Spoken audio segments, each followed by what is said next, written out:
Hello, you very much too.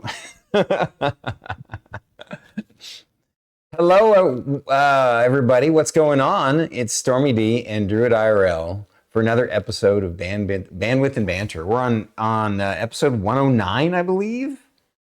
That's Yeah? that's amazing. It's amazing. Just like Yeah. our last person, Double O Fascio. Double O Fascio. For I said it show. wrong. I read it, and I'm like, I know I'm going to say it wrong, and I did. It's Double O for I show, say and a I'm so lot. happy we had him on the show so that we could have that corrected. Yeah. He was incredible. What a treat to have him on. Just very suave and debonair and unhinged at the same time, Oh, like a crazy James Bond. I had so much fun. Yeah. But today we also have somebody who's suave and debonair and So a good excited. friend of some of the other streamers of Stormkeep. And we're super honored to have this energetic and hilarious dude on the show. The man himself, Beats by Cameron. So let's have him on the show. Let's do this right now. Hey, what's up, Cam? Hi, what's up, guys? How are you? Hello. So good. Please Me too. reintroduce yourself and share something about your stream that is meaningful to you. All right. Well, hi guys. My name is Beats by Cameron. You can call me Beats or you can call me Cam. I am a very 420 friendly variety streamer over on my side of things. We like to just kind of go with the flow. It can go super chaotic in a heartbeat. So like if that's kind of your thing, just wait, it'll get there. Otherwise, like we're just hanging out, having a good time playing a variety of things. Right now we're on that Nintendo kick. So yeah, that's me. Yeah, I was really enjoying in your stream today, watching you take on Sephiroth while after you had done a Bleaker. Or was that what it was called? Did I say it right? Blinker. Oh Yeah. God, yeah. No, we had a first time redeemer who didn't know what a blinker was. So after explaining, I'm gonna hit this vape as hard as I can, and then we're gonna go back to attempting this hitless challenge. I was obliterated. I was gone. But we still did it. So like Yeah. it can't be all that bad, right? Congrats. Yup. Congrats. That's awesome. Thanks, guys. Well, Congratulations. It took a That's while. awesome. mhm. I'm Yeah, so it's proud of you. way too long, too many attempts, but it was great. Yeah. Well, thank you for coming to the show today, and we're gonna jump right into the questions, starting with Druid. Please share a boring fact about yourself. Oh God, boring fact. All right. I'm a big nerd anyway, as we all know. But I think the most boringest thing I could drop right now is like I'm a huge Yu-Gi-Oh fan, and I'm sitting on like 13,000 cards. Just collecting and repurposing, building decks, and like experimenting with builds and different archetypes and whatnot. I loved Yu-Gi-Oh since like I was a child, and like I would watch the show growing up. My brother and I would like play a whole bunch and whatnot. I recently got back into Yu-Gi-Oh with like Master Duel and all of that. I don't know what happened in me, but all of a sudden I just felt the need to start collecting all of these cards again, and that's what I've been doing.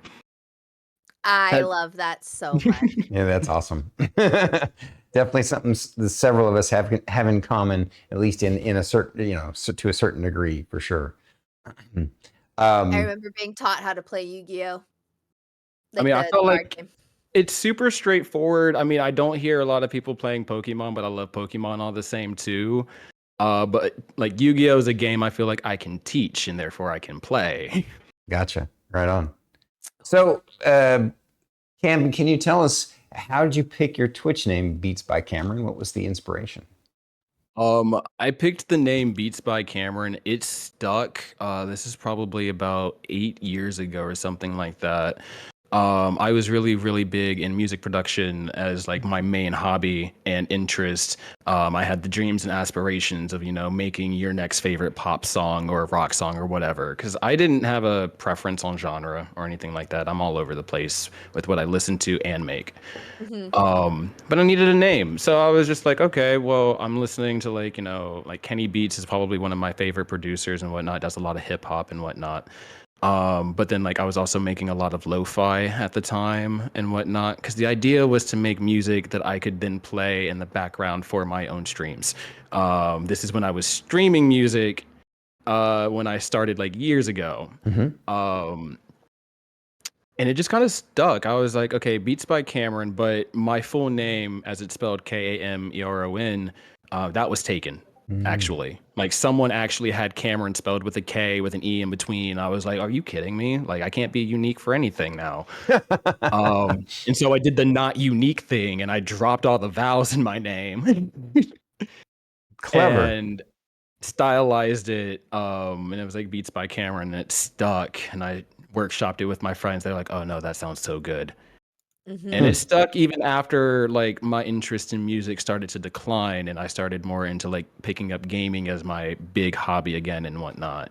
So I kept the name. And I mean, Beats applies to more than just the music. So like it just worked Exactly. out.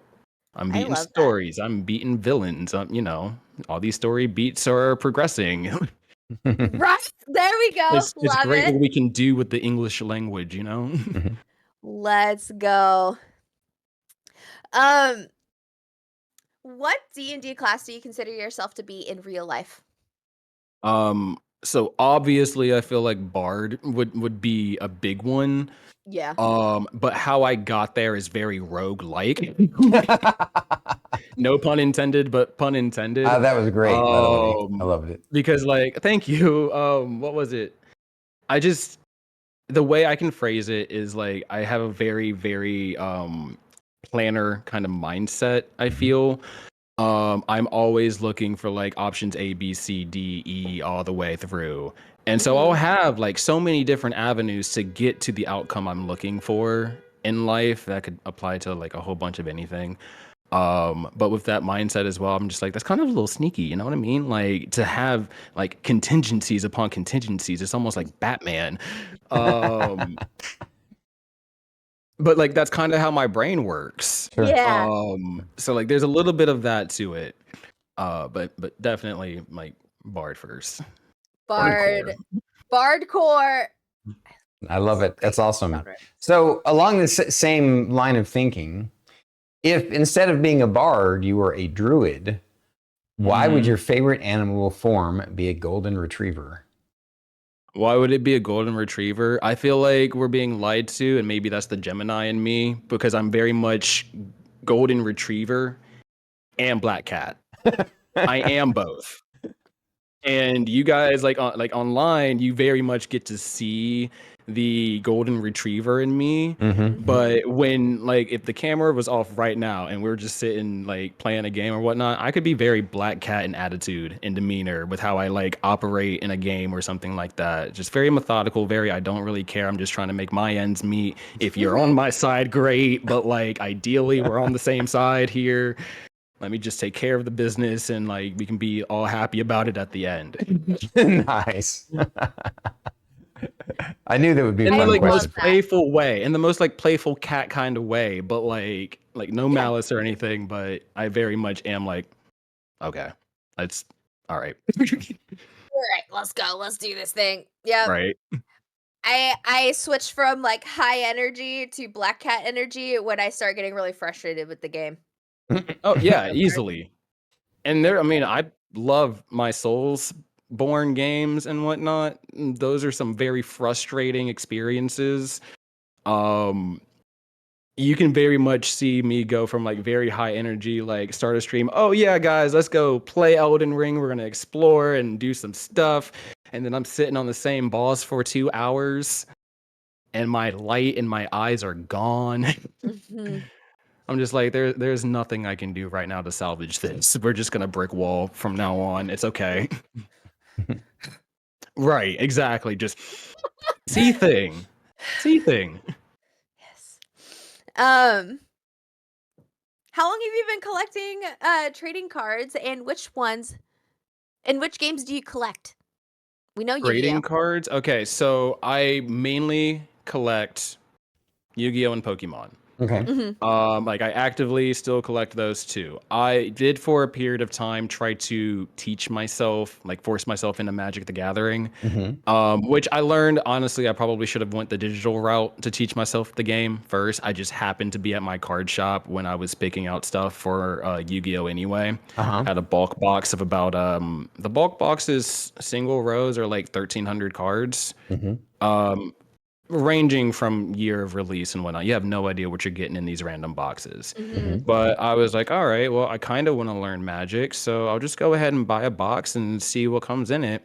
And I looked at it and I sorted them all by color and I did a little bit of research. And as much as my brain said the game makes sense, I didn't go anywhere with it. So I did not collect any more Magic cards. Gotcha. But definitely still big on Yu-Gi-Oh! Very much Pokemon. I was very upset when McDonald's stopped doing their Pokemon collab. Not that those had any like real value, Mm-hmm. but like for me, I was like, I want these cards. And Yeah. didn't get all of the ones that I wanted. There is another game I want to get into. The gameplay is modeled kind of after Magic the Gathering. It's called Disney's Lorcana. Um, I've heard so about it. like, you know, if you can think Magic but Disney, yeah, that sounds perfect to me, actually. Interesting. Yeah. That sounds so good. And We had somebody on recently that actually is into that. oh yeah. Really? Yeah, he was showing off books. Oh my god. I'll have to look after. Yes, no, please let me know. Well, like I'm Yeah. looking for the collector homies. Speaking of collections, can you share what a few of your favorite cards that you have collected are? I'm not sure if it's gonna even show up, but on my phone, I can the glare from the natural light. Oh, you can kind of see it. There's a alternate art Dark Magician Girl on the back of my phone that I just carry with me. I have a binder that has like all of the God cards from OG Yu-Gi-Oh. You know, Japanese prints, Korean prints. Wow. I have a few like royal print cards, like holographics essentially. All Well, in binders and whatnot. which ones would you say are your top 3 favorites? I'm big on Blue Eyes, so it's probably going to be Tyrant Dragon, Spirit of White. Honestly though, probably Red Eyes, Black Metal Dragon though as well. Cool. I know the Blue Eyes White Dragon. It's a classic. Everyone knows that. It's classic. You see that dragon, you're like, that's the OG beast of this game. Survivalist Gaming. Survivalist gaming? Oh, he was the one that He's the one that had the low rim yes. cards. Yeah. Perfect. Sorry. I just went and peeked really So quick. it came to her, As soon as I see the thumbnail, I remember who it is. But yeah. Oh, that's Red Eyes awesome. Black Metal is badass. I love Yu-Gi-Oh! I just wish I was more in, like I kept up with it. The big problem you'll always hear with Yu-Gi-Oh is it's just so much reading. And how they phrase things on these cards gets really either redundant or just dumb. And paying attention to like card speed, if that makes sense too, that can be kind of a mess. I do like that, you know, at least for the sense of Master Duel, when you're playing it online, it's a little more streamlined. They tell you like, okay, well, you can only activate this effect because of XYZ reason. And it highlights it. And it's like, yeah, you can do this. And I'm like, cool. But if I'm playing at a table across from somebody, I have to like read and understand the things they're trying to tell me. And some of it really does not make sense. Yeah. Like I used to make up effects.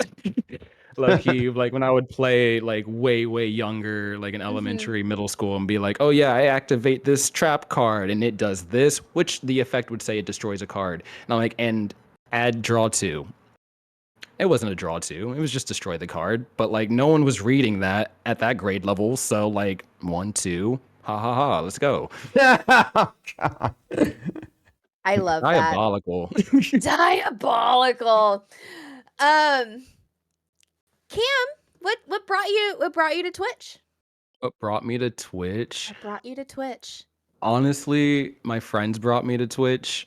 I don't know, like we didn't talk about it to each other, but we noticed that like we were leaning towards the idea of streaming.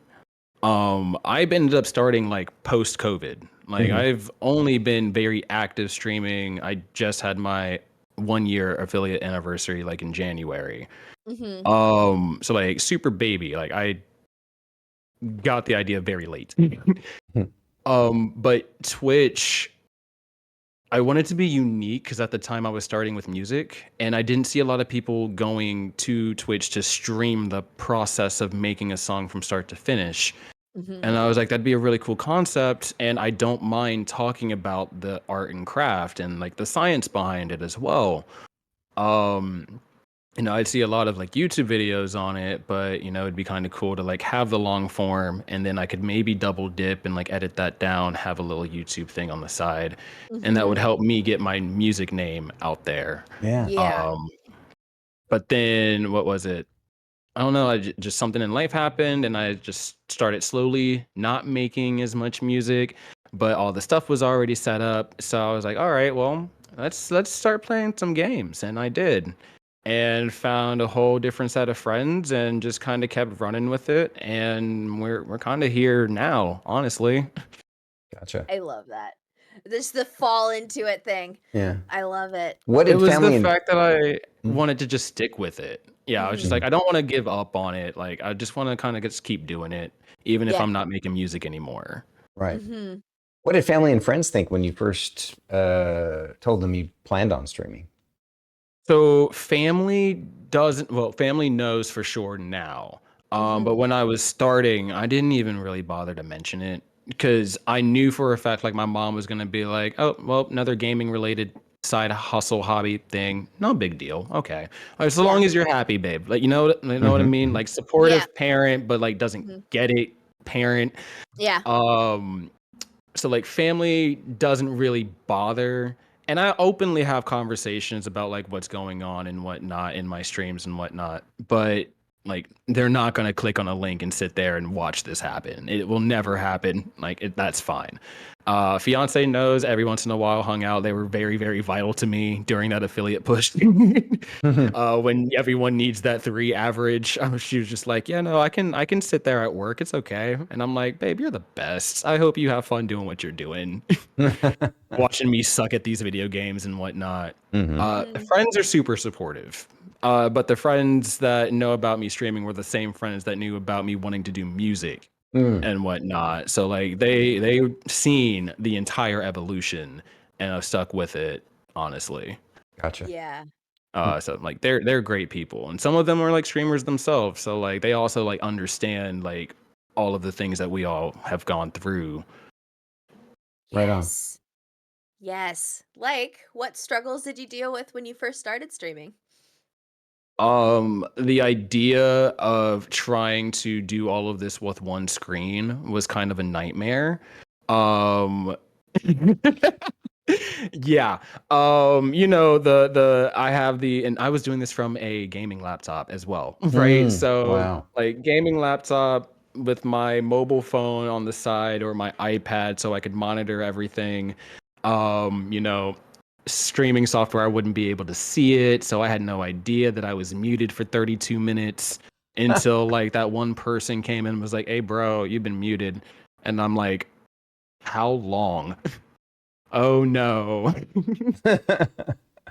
So like surprisingly, like that was one of the big issues. But I didn't really have like I guess a hard barrier of entry because I have this tech knowledge already. I was like, okay, well, I know that I can mitigate this issue if I can like Mm-hmm. split the screen things and whatnot. I had Mm-hmm. a issue actually, like I want to say 3 or 4 weeks ago. Drew, you checked in on me about making sure we were set for today. When you were messaging, and I was like, yeah, I want to say yes, but my main build was throwing a blue screens like every 30 minutes. Ooh, ouch. Like Oh. I was crashing mid streams and like gaming sessions with friends, and I'm like frantically announcing to people in chat, like, guys, like it happened again. I'll be right back, or having to be like, I'm so sorry, like there's no way I'm gonna be able to fix this. Like let's just go ahead and call it a day. Like so bad. But like in the same time, like I'm just blessed with the ability to like take it apart, see what went wrong, try a few things. We're here now, so like obviously something went right, so like worked. cool, we're working it out. And then I thought to myself, all right, well, like let's not overload this PC, because I thought I overheated and exploded something. So like now I leveled up in a sense. I'm doing like the gaming laptop that I started all of this on is now like back in the helm running all of my games. And then like the rebuilt streaming PC is like, hey, I'll take care of the video load, sir. And I'm like, perfect. Everyone in harmony. Let's get this done. Nice. it. Nice. That's Love awesome. It came full circle. Like honestly, it's kind of cool. So on I love it. on that note, then, what tips can you share with future streamers? Rely on your friends. Mm, Honestly, that's going to great be the advice. big one, because there's absolutely a chance that they went through this before, Mhm. and they might have a fix that you would never think of, and it just worked. The other one is like, don't be afraid to hit up that YouTube University. There are so many times where just seeing someone having replicated the same issue as me, then showing how they fixed it. Same with like friends in a Discord call, because I've done that a few times and whatnot. But like just utilizing the resources that we have on this internet, like just take advantage of it while you can. um, Completely those are agree. those are the big ones. And then Mhm. like I guess the other last one is just like always just take a chance on yourself. If you want to try something new, like go for it. If it's something like a new game, like go and play it because you want to play it. Like it doesn't matter that like you don't think someone's going to be interested in it. We want to be interested in you, and like I hope people are interested in me and not just what I'm doing, but like who I am. So just like take a chance on yourself, just show your best self. You're gonna slip up, you're gonna do something wacky tacky doodle, like me saying wacky tacky doodle like now. um I and didn't even flinch. it might hit right, but like after so much time and whatnot, like it's gonna come supernatural to you. Yeah. It's gonna feel like you're not your authentic self, in the sense of showmanship. And I think that's a big thing where people get kind of, I think it's imposter syndrome esque, where like you're like, you're this character of yourself, and you're thinking that's this character that's not really you. It is. There is you in there. You put the best version of you that you can show out there for people. Yeah. That's all that, at least for me, I'm ever going to ask from anybody. That's all Yeah. I ever want, and that's all I want to give to people. So Yeah. like, yeah, just be you, honestly, and then you'll find your crowd. Honestly. Yes. Agreed. That- I've said many times on the stream before that I love what we do because it kind of puts me in the position of trying to be the best version of myself. And so, yeah, 100% agree with that. Yeah, man.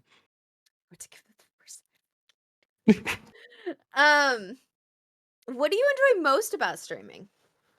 The friends, the community, being Yeah. able to hang out and do and say wacky things for the entertainment of others. And the entertainment of myself. I don't know what I would be doing with my time if I didn't decide I wanted to stream. Like, you know what I mean? Yeah. Like I'm gonna Yeah. be probably sitting on my couch playing these games and whatnot anyway. But like the opportunity to like sit on a stage in my comfy chair, and laugh and joke and go through all these gaming hardships with like friends, that just sounds so fun. Oh yeah. I love it. Oh, it sounds so fun. Agreed. On this topic of video games, how long have you been playing video games, and what was the first one you ever played?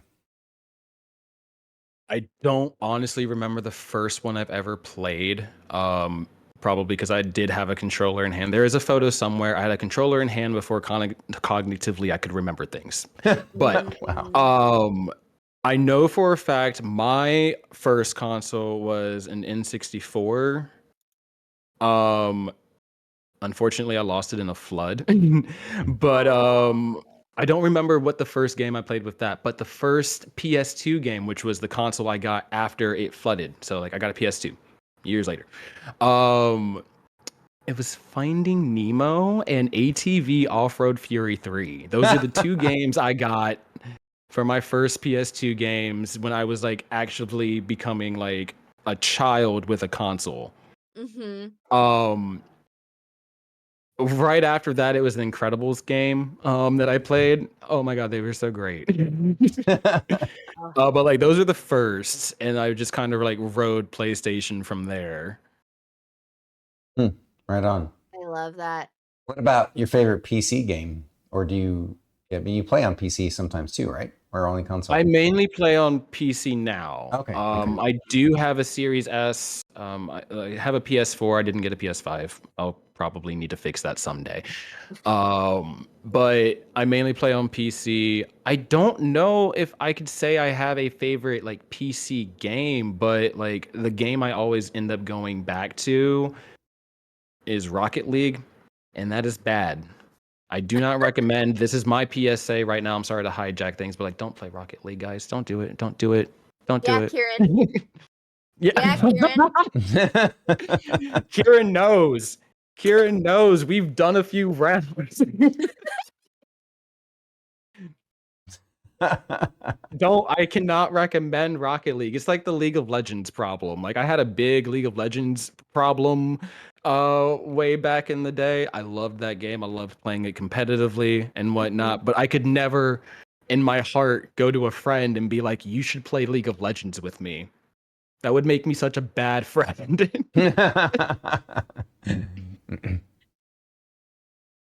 And that's how I feel about Rocket League. Like, I love the game so much. You will not. Or maybe you will. Maybe you will. You know, but like, I didn't say it. No, I'd become a monster. It's the reason why I don't play competitive stuff on stream too much. Because I become a monster. I get competitive. I try to stifle that side of me. Hey, a little competition is fine, especially amongst friends. It just makes us all better. But then like we get these sweats on the internet who like literally it's their job for like 14 hours. And like it sounds like I'm shitting on like streamers who do this for their job. I would love to be in that position where I play Rocket League for 14 hours a day because like that's my job. I love that game so much I would do it. But then when I get put up against them and I'm just like, I'm regular 9-to-5 dude. I just want to have a casual game after my long day at work.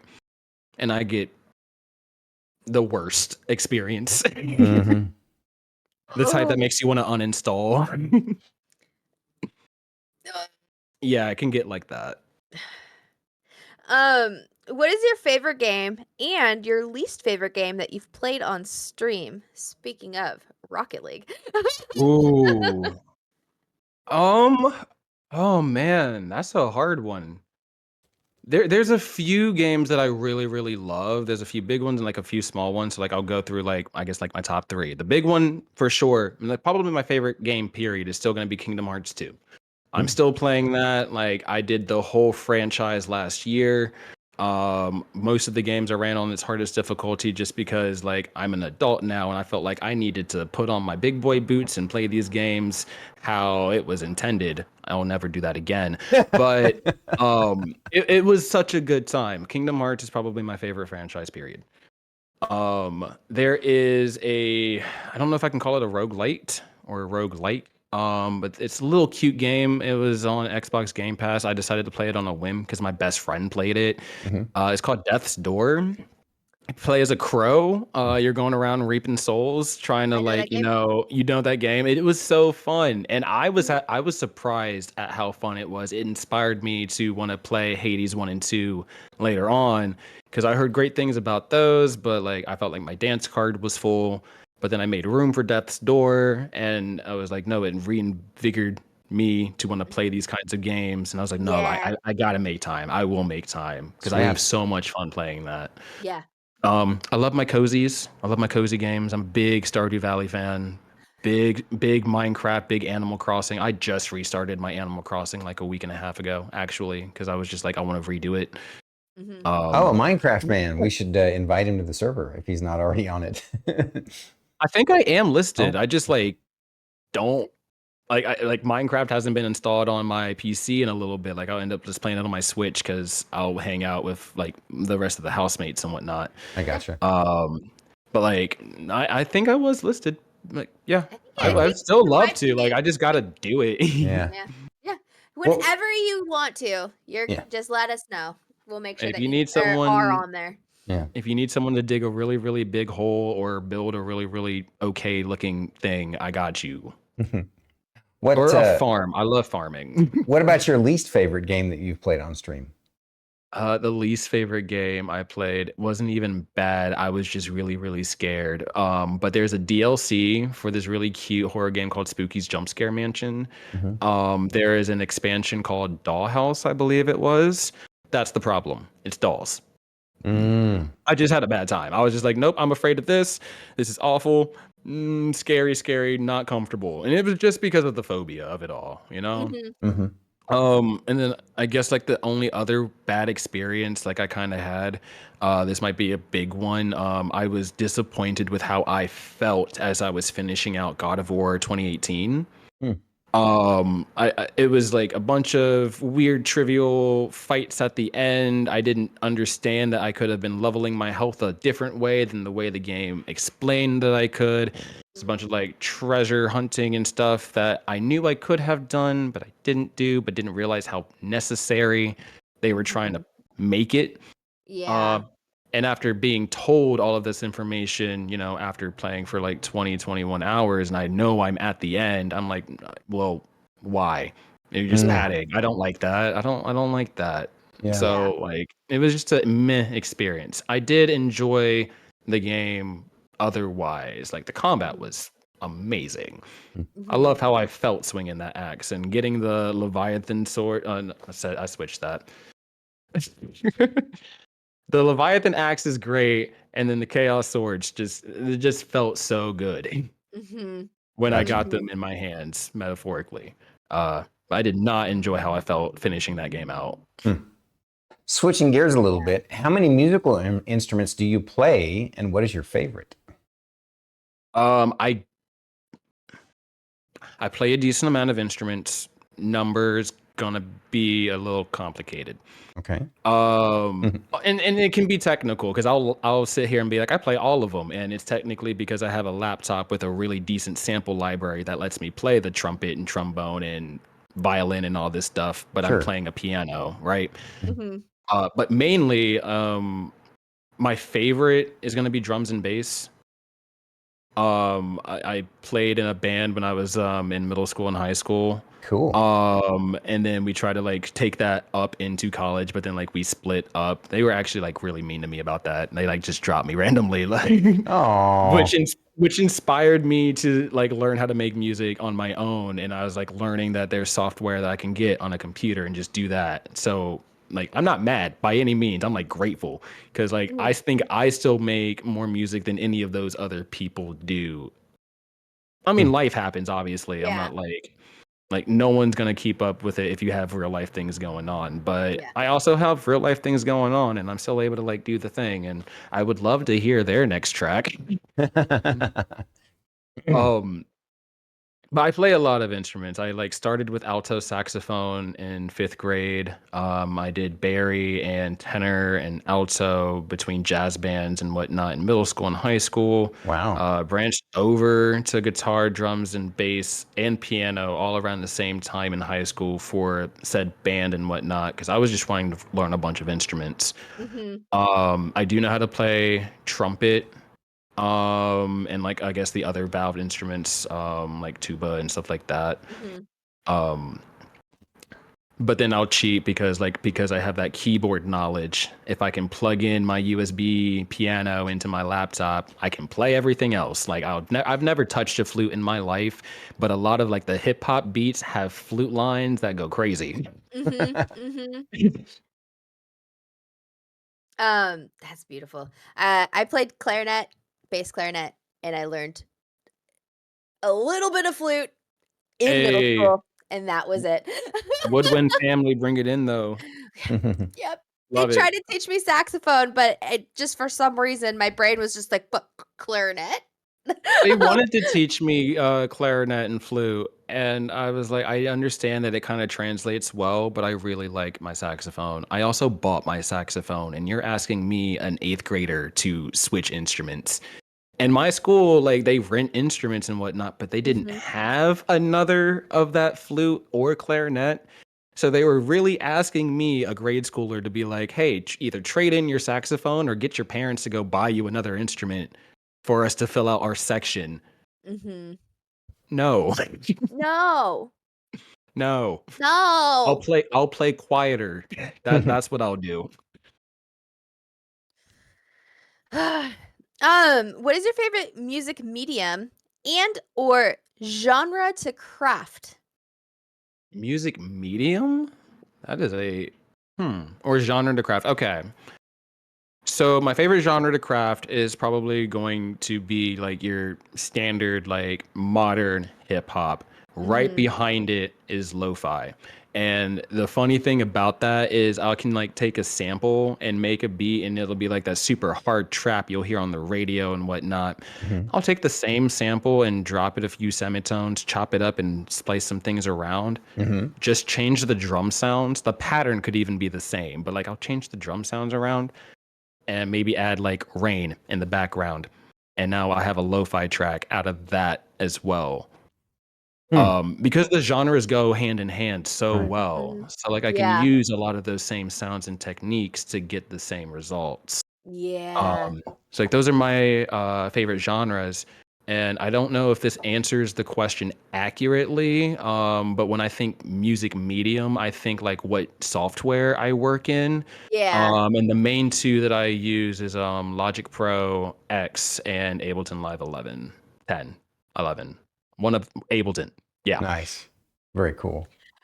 Follow Uh, up, what's your least favorite? my least favorite doll or least No, favorite genres. your least favorite music to make and I guess music medium. I don't Okay, know a lot so about music. I'm not good at asking these questions, so I'm sorry that I'm butchering the question so bad. Nah, she's doing no. great. I think like the least favorite to record is gonna be anything that does a lot of live instrumentation. And it's mainly because of the setup process that goes with it. You know, if you want to mic an acoustic drum set really well, you're doing like at least it's like 7 microphones in a room. Some of them are right up on the kit. Some of them are like in the room, spaced equally, like 6 feet apart for polarity reasons and things like that. Because you have Mm, to know about phase issues and stuff when you record sound and how it travels in the air. Um, so anything that makes me drum a microphone like that, like all the rock music, all the country music, like everything with a live drum set, hate it, hate it. And it's mainly because it's tedious. I love making rock music. Like I said, I love playing drums. yeah. I am my own worst enemy though. Mm. It's a nightmare wanting to be like, all right, it's session time. Let me get all of these mics and all the cables, Ooh. wrapping cables. Mm-mm. That's a nightmare. I will go broke so quickly if it means I can pay someone to do that for me. Honest to I God. I never even thought about the technical of just setting it all up. Yeah, I'm at like it's just me in my bedroom with all of my guitars, my drum set, you know, my microphones, my keyboards, my little audio interface on the side, my 2 speakers, all of that. Like it's just me running around in circles. I'm gonna use the piano. Okay, I need this drum machine over here. I'm gonna unplug the USB here, plug that in here. I have a technical issue. This doesn't want to turn on because I forgot to update a thing over here. Nightmare, nightmare, and it's like my favorite nightmare. Unfortunately, not Mm. unfortunately. Well, The nightmare I set up for It's myself. my favorite nightmare. Yeah. how did you get into playing instruments? I mean, I started with just listening to a lot of music in general. I had a very musical family. Like a lot of them were like singing in the church choirs and stuff like that. Mhm. Other ones were like in radio and broadcasting. Some of them were like collecting vinyls their whole life. And like these people at the time were like in their 60s. So like Mhm. they had been collecting for decades, and I just got exposed to all of that very early on. Mhm. So it kind of felt like I didn't have a choice. It was like genetic predisposition to be a music lover, That's awesome. and some kind of creative. Yeah. And like if I spent more time like honing my voice, I probably would have been like in choirs and chorales growing up as well. But I was very much like, I want to do the music playing. I don't really care to sing. I also didn't like my voice. So like that was like the obvious hindrance with wanting to explore more musically. Like the Mm-hmm. big hurdle was just getting over how I sound to me. Mm. Yeah. Because like someone Yeah. else would be like, "Oh no, you have a pretty voice." I'm like, "Yeah, but I live with my voice 24/7." Do I relate to that as somebody who has always disliked my own voice and always found myself annoying? And everybody's like, "No, you're great." And I'm like, okay. Okay, listen to me tell this story again and tell me like you didn't want to cringe or like nails on chalkboard just listening Mhm. to me. Yeah. All right, go. Um, Name one of your favorite songs of all time.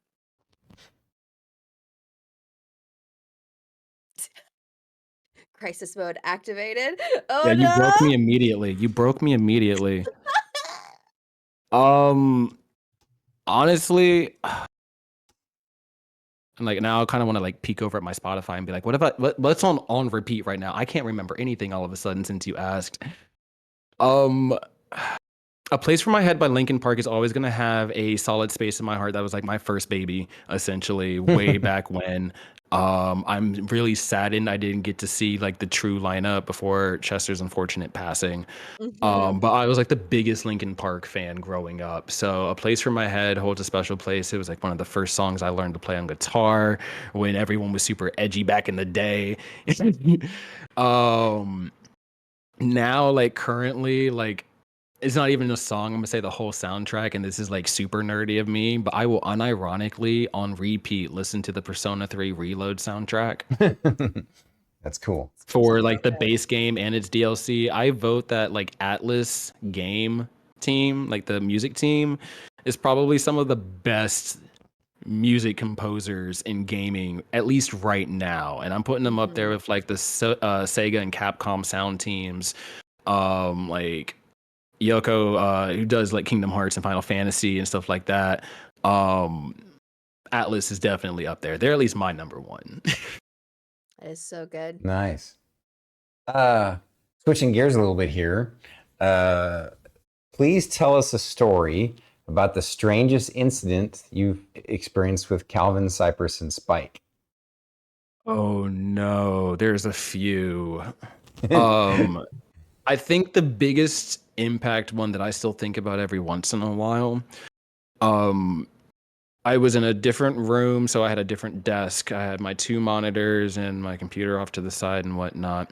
But there's enough desk space for at least one cat to either sit in front of a monitor or squeeze their way behind my monitor where the window is.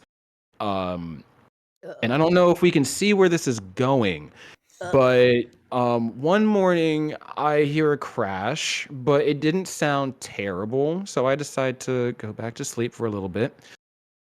But I get up to my fiance being like, babe, something happened, but you're not gonna like it. And I'm like, what happened? And my very nice gifted curved monitor was on the ground and like the plastic paneling was like splayed out on the floor. And Oh. my baby girl Cypress is sitting there looking at me like I didn't do this. And the thing is, I don't think she did, but I definitely blamed her for like a few months because I got in my head about how the cats acted after I moved my setup to the room I'm in now with my bigger desk and whatnot. That cat Cypress doesn't hop on the desk in that particular fashion, and she's super particular about how she moves. Like, Mhm. if I'm not the one touching her, the cats do that weird like slink thing. They'll Mhm. slinky. Yep. Like don't touch me, like don't bother, like ew, Uh, who are you? mhm. Mhm. Um, but she's like that with objects too. Like she's just very, very flexible. Mhm. You know who isn't though? My orange cat, my chaotic demon, that good boy Spike. I watched him navigate my desk to try and fit behind one of my monitors, and I saw the monitor just turn. Like they were not small nudges; they were like being pushed. And I sat there and I watched it happen, and I was like, "You are responsible, and I owe this other cat a huge, huge apology." And since then, I've been trying my best whenever like I'm not in the room or anything like that. Like cats can't be here, unfortunately. Mhm. Like I hate restricting it because like this is their home too, and like I worked hard to like build them this home essentially. They love their high spaces. They love sitting on my desk and vibing out when I'm doing stuff. But like if I Mhm. can't see you, I don't know what danger you can get into, and I don't want Yeah. them to get hurt either. Yeah. Yeah. So I was like, yeah, like that monitor was super light, but I have these monitors now with like heavy stands and whatnot. Like you need to put some effort in, and my Spike Orange Cat can move them still. Yeah, Mhm. no, Yeah. can't be here Yeah. now. Can't be here now. You're a hazard to yourself. So Yeah. Spike is your boy orange cat, and Yes. Cypress is your female. Girl, she's female. Got some tortitude to her, little brown, orange, Oh. black mix to her. And then my good boy is Calvin, all black, biggest eyes ever. Mm. They're only not here now because they would be all over the place. My microphone would be tilted upside down by now, whatnot. But they were hanging out while we were sitting here earlier. They said hi. Right on. Right As on. we corralled them out. Yup. Oh, I totally missed that. Super. Babies. Oh no, I think you were doing update stuff. Yeah. Yeah. But no, I love the babies. I love hearing about people's animals. Yep. Fur babies. I love it so much. It's just the babies. Babies. They're just so cute. Oh my god, Calvin, he's such a sweet boy, but like the big problem with him is like I can't cut his nails to save his life or mine. And he doesn't mean anything by it, but like he always paws out with the nails, even in like the lightest tap.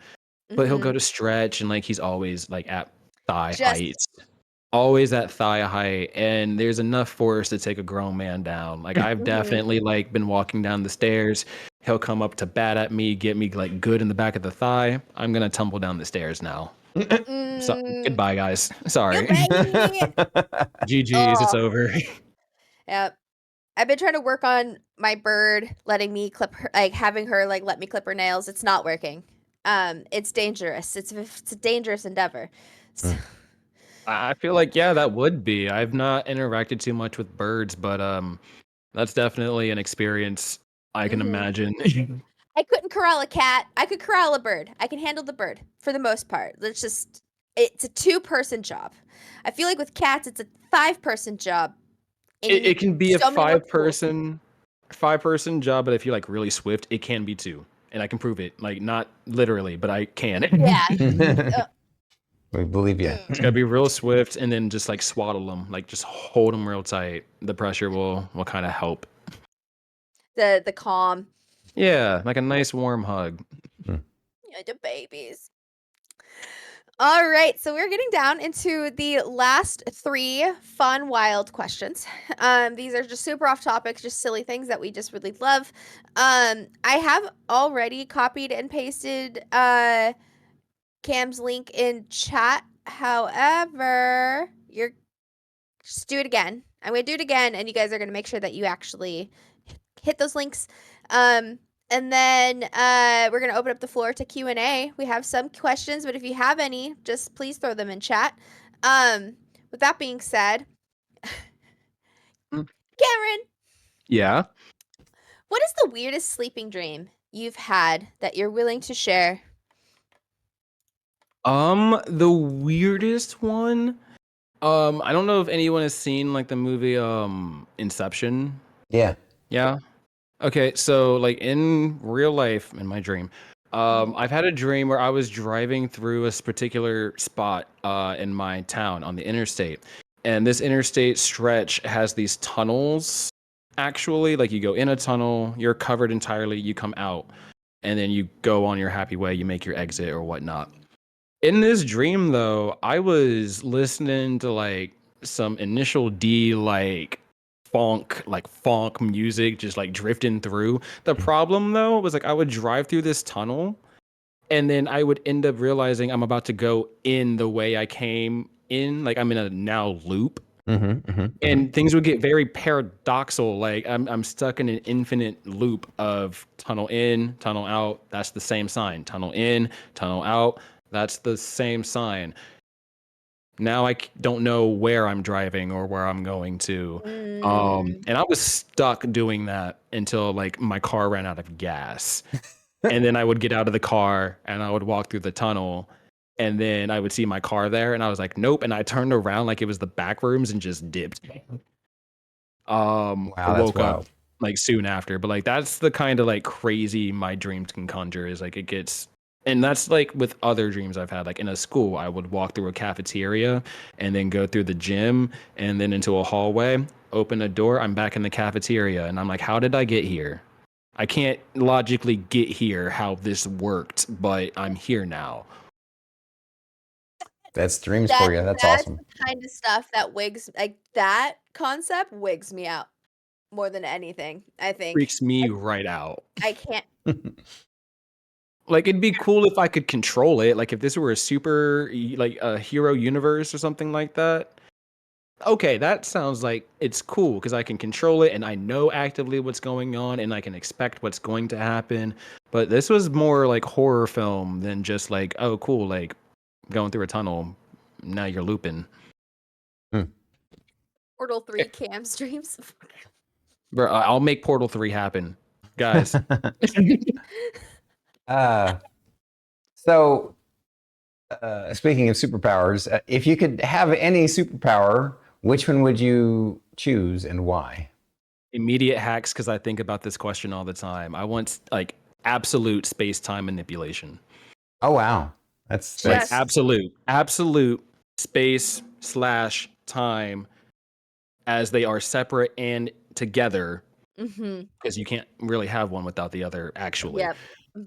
Manipulation. I want to be able to like stop time, start time, rewind time, hop timelines, fucking like fold the world on itself so I can just like go to Tokyo and just like walk across the horizon literally. Like one step I'm in Tokyo, flip the world back flat, now I'm, there. I love it. Wormhole so I can like teleport things and I can transport things through that kind of medium of teleportation. Because I feel like teleportation, like when people are like, oh, I want to be able to teleport, they didn't think like, okay, but what if you want to teleport with like a bunch of things or like bringing people? How does that work? But if I can change the environment of the world around you, you can kind of like grab a whole bunch of shit and then move it. Like I thought about that. You obviously have, and I love it.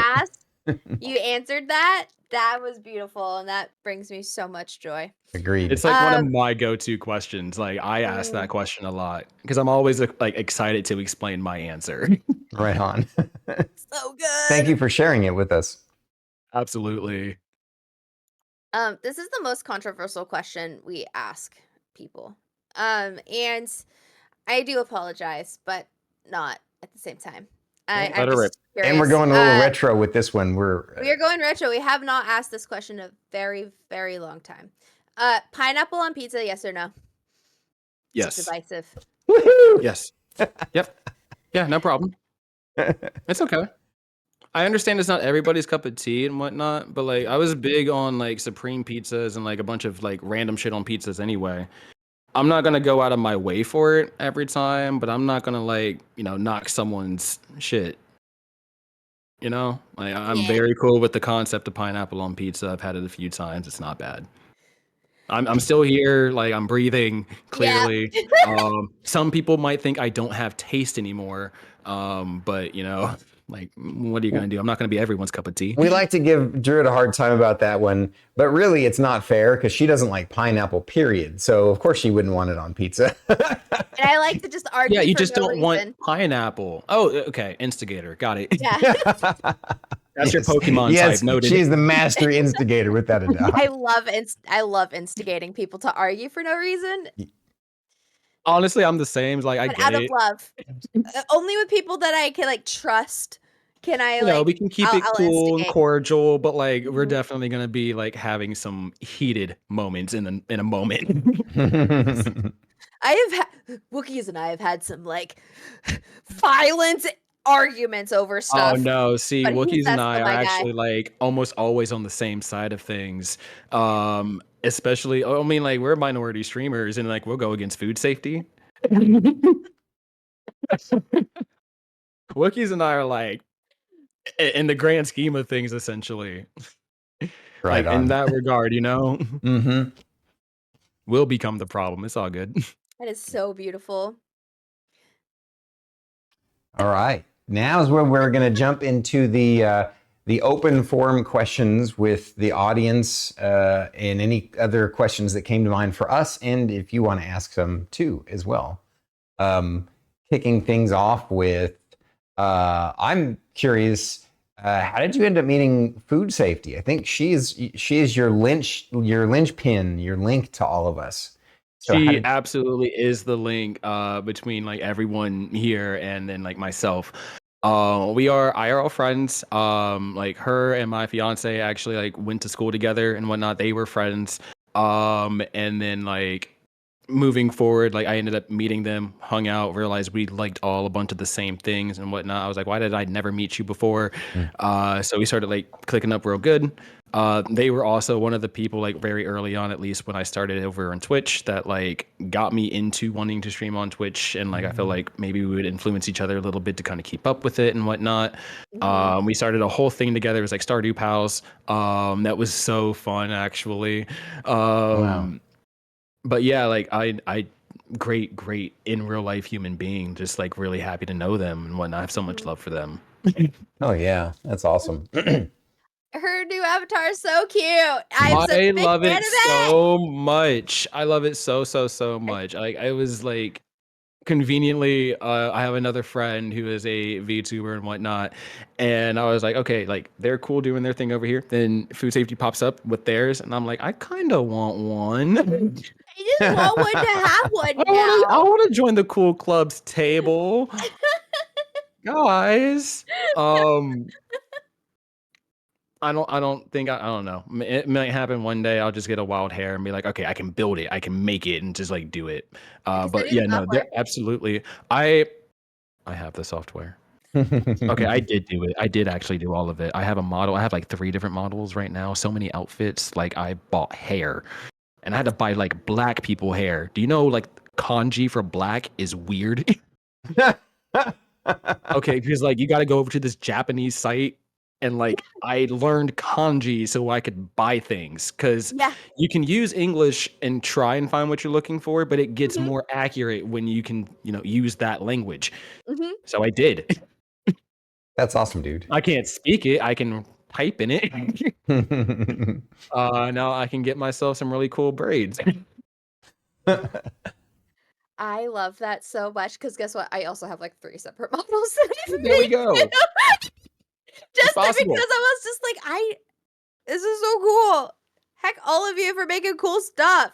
Mm-hmm. And I'm stuck being a face cam person. I'm not, I but was like, a part of me, and this might, I don't know how like I felt about it when I got the idea, but like part of me wanted to be like, all right, well, I've been, like everyone knows me as Beats by Cameron, and like I love that, and I will never like leave. I will never leave. But mhm, like I wanted to see what it's like from that VTuber perspective because like like again, I have friends who do that, but I've also mhm. seen on the internet like VTubers can sometimes catch a lot of flack one way or the other Yeah. in comparison to face showing streamers. So I was like, okay, like I kind of just want to get a baseline for like what that experience is like because I don't really speak on it outside of these 2 people in my life. Mhm, So let me get some firsthand experience besides just sitting there and just see how it goes. Obviously, like I have all the things set up to like make a nice looking environment, but like, is it very quick to be like, oh nope, he's a weeb, something like that, bunch of flame and whatnot, or are we just kind of like overreacting and not giving people a chance? mhm. Hmm. Yeah, Is it really like the face associated with the name, or like you could change the avatar whenever you want, right? yeah, Like, what are we here for? Like the person, or like are we here for looks? Like it's cool if you are, but like why? yeah. I don't know, it's a weird thing. That's a whole nother thing that I it's a whole other rabbit hole that I could go down to. Oh, for sure. Uh, yeah, because also I've heard these are just things that people have told me personally. Like, that there's there's like the just like, the average people, and then there's like there's like VTubers that are just like, you know, super like kind of gatekeepy about it. And it's just like super weird. Like, why are we being divisive in a niche like thing? Like, why I don't you want more people to like understand and respect it? Well, Like, that's the other side of it too, which I can understand because for a little bit I felt very gatekeepy about music and like showing how I find my resources and whatnot. And part of it came from a place which is very selfish. I was like, I spent the time, like I didn't when I was starting, I only really had food safety was like the one person I knew that like would stream and whatnot. Other than that, I had like Reddit and that was it. So I did like all the groundwork myself, or like with very little like formal backing mhm. and managed to figure all these things out. I can totally understand like, hey, like pop in real quick, ask a quick question, get something figured out, cool. But then like at some point we got to ask ourselves like, are we going to be able to figure this out ourselves? Are we going to always have to like rely on another? Not that that's a bad thing, but like yourself, your ability to just do it yourself. I'm trying to figure out the word that I'm looking for. Um, like to an extent, I'm just very much if I can learn how to do it myself, fantastic. Then I can be one of those people that can show. And that's why I had to stop the whole gatekeeping mindset. Mhm, Mhm. mhm, Whereas like, okay, well, like I did learn all of these things and I did learn it by myself. And I really did want someone who would have held my hand through all of this. I've been given this opportunity to now hold that hand. Like go be what you needed. And I mean that in like everything in life, not just mhm, like mhm. streaming and Mhm. stuff. But like go be what you needed when you were a kid, right? Yeah. Mhm. Yeah, 100%. No, I think cuz like I like bully people like cuz people will ask me like, How does this thing work?" And I'm like, "Pop onto a call right now. I'll show you really fast. Like, this is how I had to figure it out, blah blah blah." And I don't know, but The same other thing. issue I would run into is I'm literally like I will do it myself. So I will come over and I will sit at your setup and I should explain, but it's faster for me to just do it and then explain after. Like, okay, this is how you do all your filters in OBS, and they're all set for you anyway. I even adjusted your EQ for like specific reasons. All right, do you need anything else? Bye. Because like I think I can be good at teaching, but I hate teaching, but I'm good Mhm. at teaching, Mhm. so I need to get over myself. I don't know. I It's don't a weird know. thing. It's a weird I get it though. So OG Blaze asks, uh, what software do you use for music production? I know you touched on it earlier, but Yeah, the main one I use, at least the one that I used like the most back when I was very consistent was Logic Pro. Logic Pro X specifically, that is a Mac only software, unfortunately. So there's a little bit of a barrier to entry there if anyone was interested in going that route. But then I'll also use Ableton Live as well. I just like its workflow. It's super quick when you can get the hang of it, but I'm also still learning that software. As everyone who probably knows who has interest in music, Ableton is notorious for having one of the largest learning curves as a digital audio workstation. But if you can get it, oh man, there's so much you can do with that software. mm, So much. Right on. Uh, Raditash asks, when were you first introduced to Kingdom Hearts, and how did you get so freaking good at it? I was first introduced to Kingdom Hearts, literally, Kingdom Hearts 1, on PS2. I think this was I saw a trailer for Kingdom Hearts 2. And this is a big mistake and problem with Kingdom Hearts, so we'll probably tangent into that. But like, I saw Kingdom Hearts 2 and I was like, oh, I need to play the first one. So I went and played Kingdom Hearts 1. Cool. And when I bothered my mom, I was like, Mom, take me to Game Crazy or like Hollywood Video, like way back in 2000s. Uh-huh. She would do the thing. I played it and whatnot, beat it, and like I'm ready for Kingdom Hearts 2. Didn't know that there were two games in between one and two. I didn't know that Yeah, either. no, a lot of people didn't. A lot of people really like at in real time went after Kingdom Hearts 2, this doesn't make sense. And then learned that there were games in between that released on mobile platforms. It was like the Game Boy Advance with Chain of Memories and I forget what comes after 358 2 for the DS. But those were in between two main games, and like hardly anyone knew because they were like smaller consoles. I was one of those people. I did 1, 2, and then I learned about Birth by Sleep, and then I learned about all the other like side games and shit, and I'm like, fuck.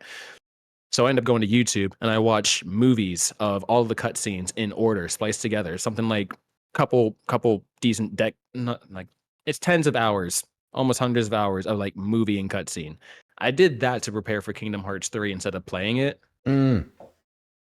But that was a year before I started streaming and immediately went back into playing Kingdom Hearts because it was like my favorite franchise. I'm getting new into streaming. So like I kind of want to bring my best foot forward with a game I'm comfortable with, but I'll make it fun. I'll make it spicy. So like I'm playing Yeah. all of it on the hardest difficulties and Yeah. whatnot for like pizzazz.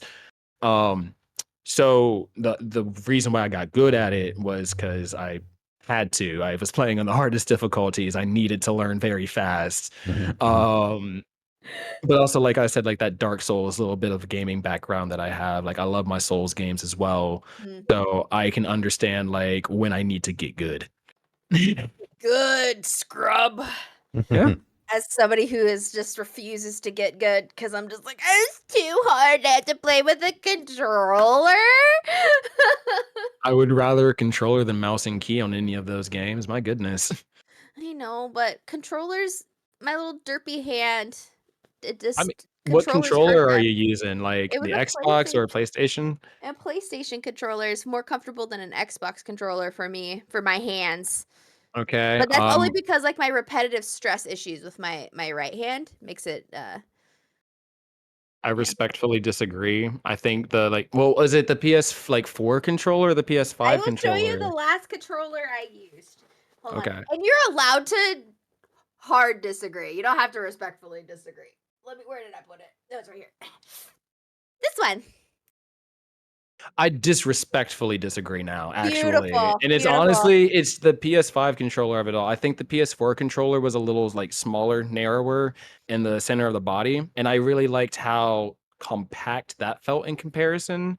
Now, I Okay. haven't had that controller in my hands for too long, but I also like, I'm really partial to the Series S like controller. It feels so good. But that controller has also been consistent since the original Xbox One. Mm. So I've had so much time to get comfortable with that in my Yeah. hands.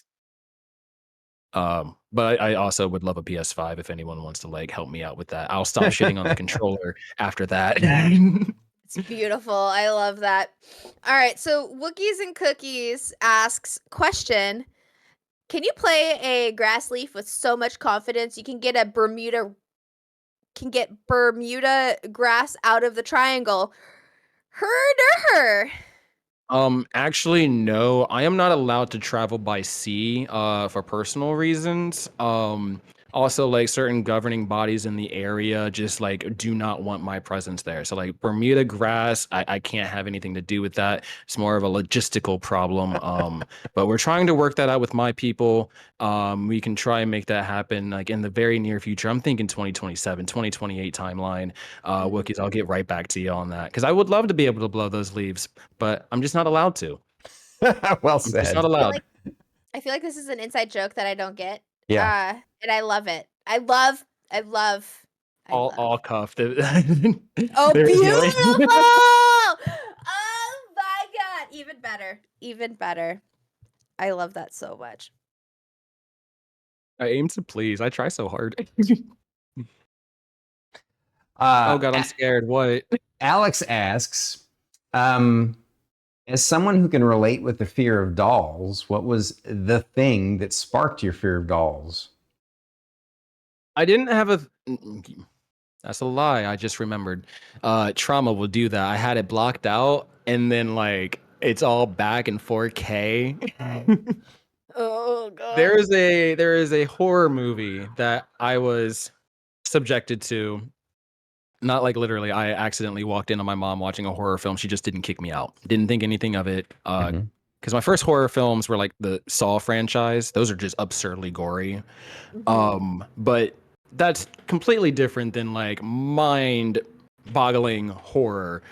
So the movie Dead Silence, it's actually like a little puppet, but the thing with that is if you see this ghost or this puppet and whatnot and you make a sound, it just straight up does some things to your mouth and you are not going to be able to use your mouth anymore.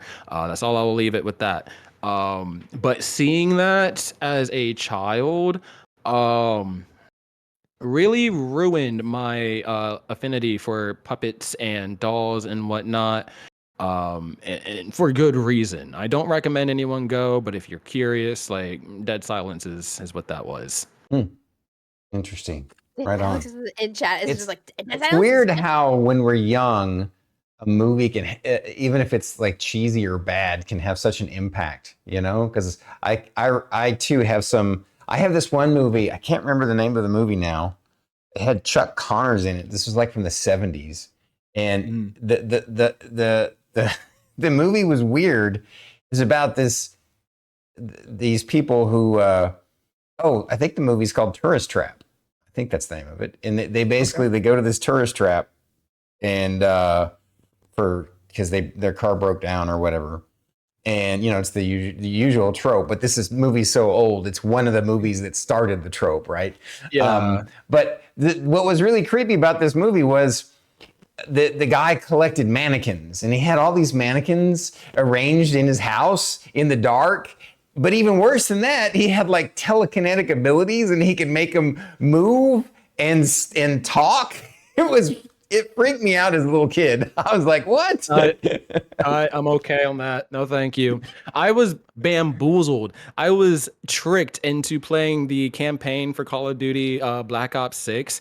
And there is a whole segment that is straight horror all of a sudden. It is mannequins chasing you, like weeping angels from fucking... Yeah. So, like, you know, you turn around, they're chasing you, and you gotta look them in the eyes to stop them from moving on you. And like, that's a shooting game about war times. Why are we having a whole horror segment? And the horror segment lasted for like 2 hours. It was a horror game within a Call of Duty game. That's wild. That's wild. With mannequins that chase you around and want to obliterate you. 10 out of 10 recommend to a friend.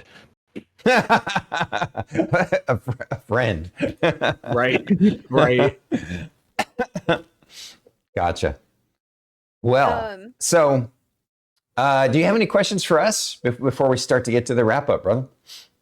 I have a big one. How does one who has technically never ever played D&D before find a solid group of friends to want to play some D&D with, even when you can't play, you know, physically next to each other, like online and whatnot? Would you recommend, like, you know, I know Discord had done an update where they like try to do, I think it was like one shots essentially in Discord, or like finding someone consistently who like wants to take the time to teach D&D. Like where would you recommend besides like literally? Well, if you're wanting to find something locally, you would want to go to the same shop that you buy Yu-Gi-Oh, because frequently those kinds of shops will have a D&D component set up at a different day of the week than they would be, you know, holding Magic or Yu-Gi-Oh tournaments, right? And that's one option. Obviously, another option that, you know, we have is Jotun Red Wolf within our community is a professional DM. And so, you know, for like $10 a session, you can join one of his campaigns that he runs when he has them. Alternatively, you know, there's, you know, just once you start to network out, you know, you can eventually find folks who want to try it and who play, and just keep asking, right? Be persistent. Yeah, and if you've never done it before, we here on the channel, what Drew? Havoc RPG in chat goes, So, Yeah, I know. Yeah. I was So gonna. Yeah. Havoc is another one who, for example, like I said, since you asked, now we're doing that networking thing. So Yep. Havoc is an amazing DM. Well, you know, we're in fact, Druid and I are getting ready to play with him tonight on stream. Yeah. And so I think sometimes he has slots available in his campaigns. And Yeah, if 'cause you're I'm wanting just I'm a taste, then sometime later this year, like like we're doing the 3-shot sessions here on Wednesdays, where I call it the community D&D 3-shot sessions. And so what happens is, in a month period of time, every Wednesday, we get together and do 3 sessions.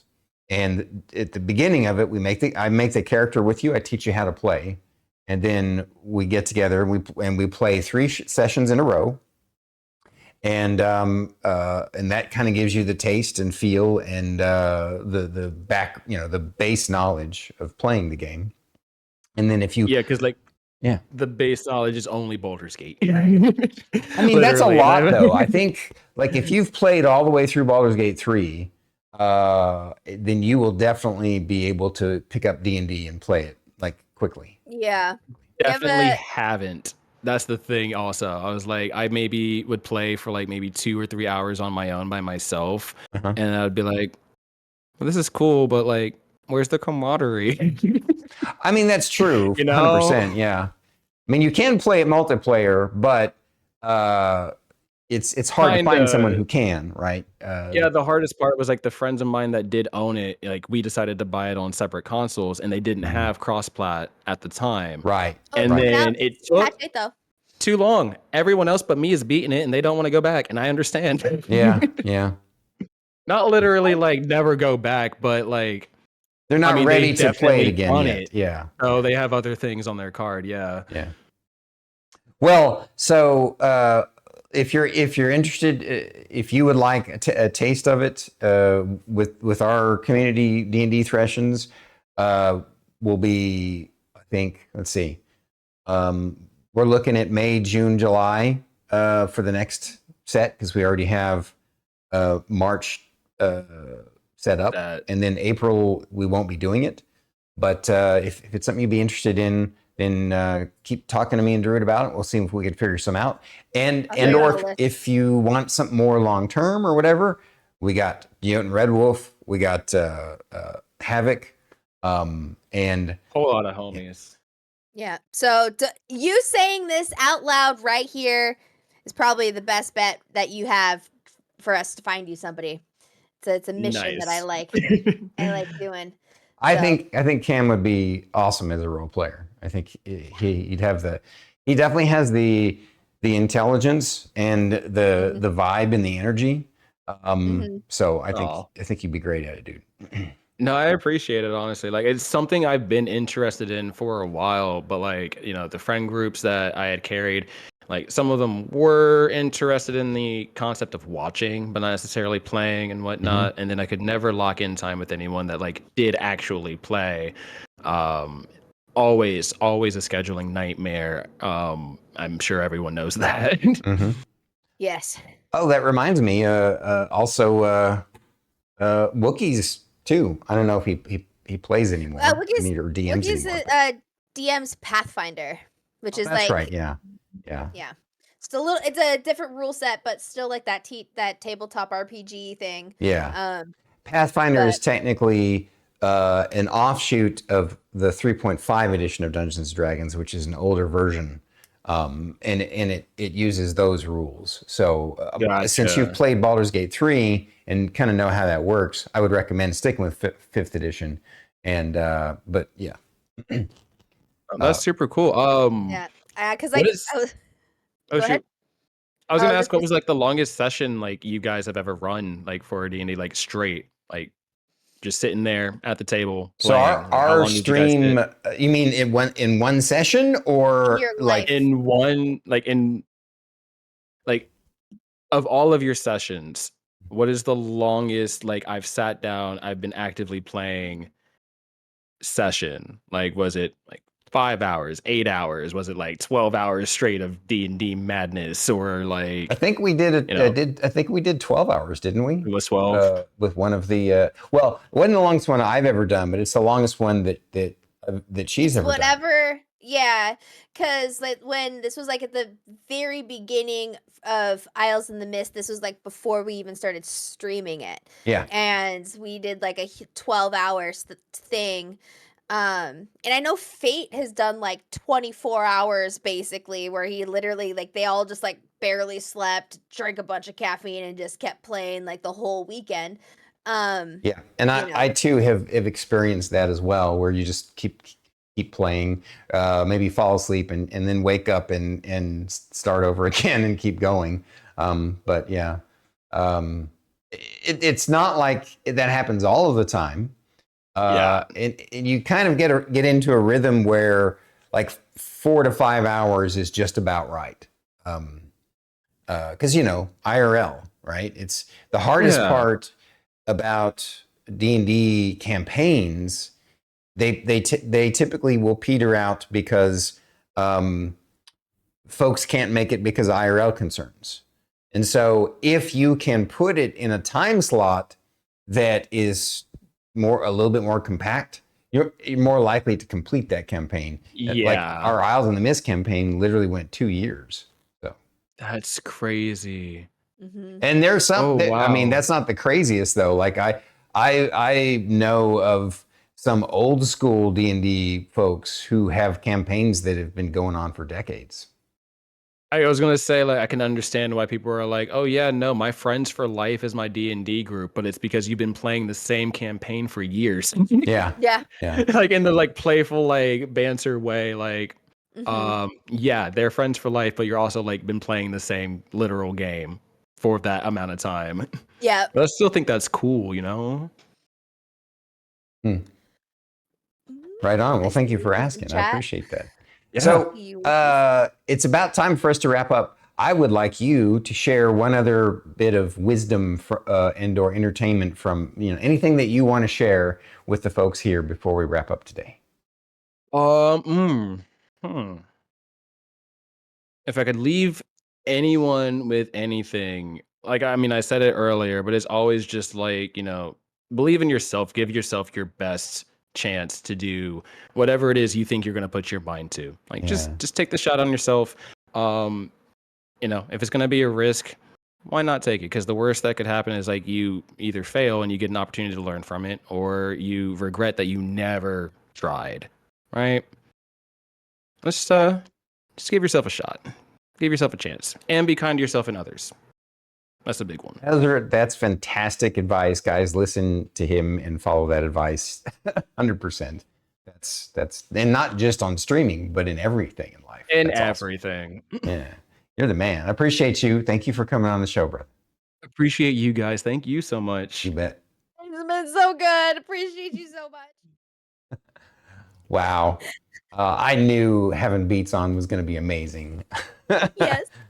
It's so cool to have folks on who have a different kind of background of entertainment that because obviously there are lots of folks that we have on there. They play games, in different genres of games, and he plays games too. But to also have somebody who's musical talent, I would argue musical genius, because he plays so many musical instruments and makes his own music. I mean, really, that's really how you define it, right? And I think you guys owe it to yourself to go over to his channel and see what he's up to and support him. He's exactly the kind of folk we'd like to help out, to lift up on Twitch. Yeah. Facts. Just do it, or you'll make the bird sad, and we don't want that. You're gonna have a blast. You're gonna have both a cozy and hilarious time on his stream. Speaking of cozy and hilarious, the lady we have on next week is a good friend and regular moderator and regular viewer of Rhubarb, who we'd had on B&B twice. And this lady she's in lots of different circles. She's amazing. and that is Toto Kitty. Toto We were Kitty! super honored to be able to get her on the show. So for sure, come see us next week at 6 p.m. Central Standard Time next Friday to have Toto Kitty on the show. She's super cool, and I can't wait. Anything else to add, Druid? I can think of something. What are we doing tonight? Oh, we're playing D&D over That's on right. Havoc's channel. We're playing Go D&D check over out- on Havoc's channel at 8 p.m. Central Time tonight from That's my 8 big to bro. midnight. So you get to see Sleepy Stormy for some portion of it. I'll do my best not to be Sleepy Stormy. I'm kidding. But yeah, I'm looking forward to it. It's going to be a blast. And then, of course, tomorrow we have Dragon Metal Saga episode 49. I think so. Something like that. Yes. Yeah. Yes. Wild. Yes. Wild. All right. You ready to wrap this? Yeah. Okay. Thank you for coming to the show. Please drop a like, subscribe, and comment down below. If you're listening to the podcast, Please rate and review the episode. we are Bandwidth.